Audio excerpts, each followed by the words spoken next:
Listen, what we have facing us coming up this year is critical to the future of the country. I think we all know that. We've been able to change this country with virtually no money, because that's not what it takes.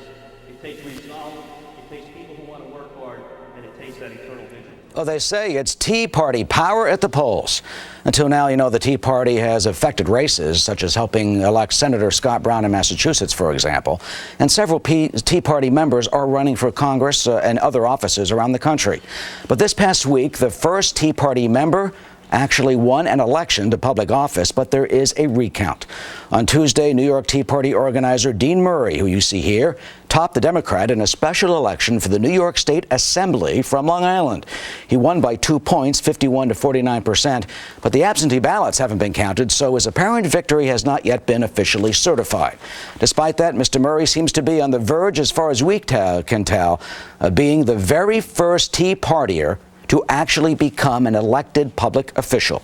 Dean Murray from New York's Long Island joins us now in our New York newsroom. Welcome, and thanks for being here on the Fox News Channel. Thank you, Eric. I appreciate it. Dean, how did the Tea Party help? Well, you know, Eric, there's a misconception right now by the liberal media and by the Democrats that this is some sort of a radical movement or something like this. I helped to organize one of the first Tea Parties, like thousands of others across the country. It was last April on Tax Day, and the acronym T stands for Taxed Enough Already.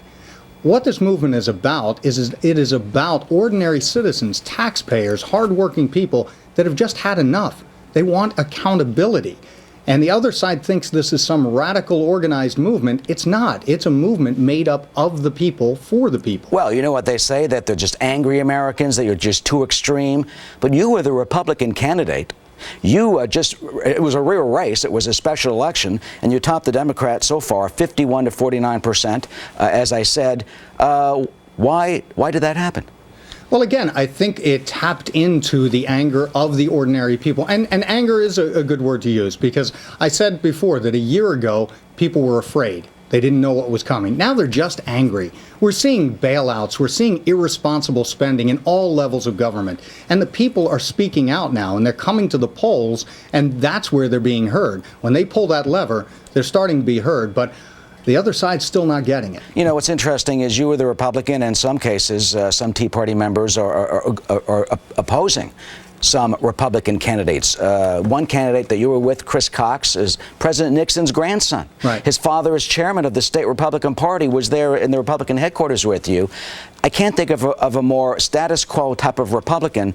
So what does that mean in terms of the Tea Party role in dealing with the Republican Party? Are they against them? Are they for them? How do they decide, and what comes next? Eric, the beautiful thing about the Tea Party movement and the Tea Party Patriots, and I want to say there's a couple of organizations on Long Island, the Conservative Society for Action and the Suffolk 912 Project. The good thing about these is they're looking at the individual candidates. It just seems that the Republican Party is getting it a lot faster than the Democratic Party right now. They're looking at individual candidates who will stand up and be responsible for the taxpayers. All right, there's still 440 absentee ballots will be counted this week. They're pretty evenly split between Republican and Democrat. At the end of the day, do you think that you will be certified this week? Yes, I do. Probably midweek. All right. Dean Murray, Republican, who was one of the first Tea Party organizers, on the verge of actually being certified, he says, for the New York State Assembly in New York. Dean, thank you for joining us this morning. Thank you, Eric.